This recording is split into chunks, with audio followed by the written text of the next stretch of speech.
Welcome to the exclusive Spotlight interview for one of the biggest corporate scandals that has happened here in South Africa, and that was Steinheist. And joining me now to speak more about this is Rob Rose, the editor for Financial Mail, and he wrote the book Steinheist. And we're going to be speaking about the book, but more so about the Showmax documentary that is now showing called Steinheist. So Rob, I'm going to start from a more practical sense or point of view. You've written the book. How was that like in transition from print to now being on the screen and creating a documentary? Being part of the process, it was lovely. It's great. I mean, I think ultimately any journalist wants to tell a story and they want to communicate that story.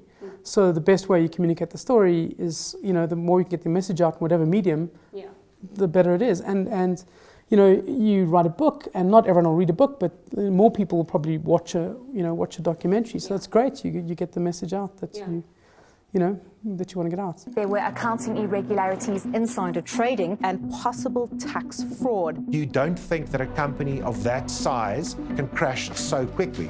The loss is the loss of pension monies, of investments. Everything is gone. How could one person do so much damage? So Steinheist in the story was massive. It was huge, and I think with a bit of time, people have kind of forgotten what happened. For you, what are now the red flags in hindsight, rather, that you can now pick up, after Aaron, now Steinheist? Steinheist was a case where in the beginning people thought, this is not really, this is a bit dodgy.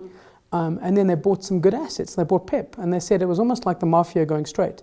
When the mafia decides to buy a chain of laundries, now they've gone straight. But actually then there was still dodgy stuff happening in the background. And I think that the people who said, we saw the Steinheist disaster, I saw right through it from the beginning, that isn't true. Nobody had the picture of quite how bad it was.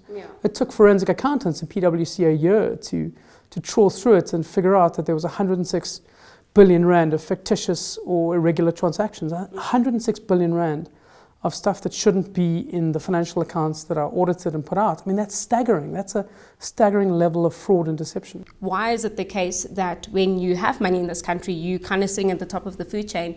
When you do something like this, a big crime that actually hurts the guys at the bottom, why do we then not prosecute? I think it's partly because a lot of these crimes are quite complicated. So it takes a while for the police to find out what happened, to decode what happened, and then put together a charge sheet. And in this case, the fraud was quite intricate. It involved, using German instruments. It involved cash flows being wrong. It's quite a nuanced thing. So I think the prosecuting authorities wanted to get it right. But having said that, I think the ability to prosecute white-collar crimes has been diminishing for years. The stories, dating back to the early 2000s when I was first reporting on it, that they just didn't have the skills to prosecute white-collar crime in the police, and I think that it's got a lot worse since then. But you're right. The situation is that if you're a CEO who does wrong, you get a slap on the wrist, essentially, is what it is. You have far more belief that it'll be harder to prosecute you than a guy who steals, 2 loaves of bread.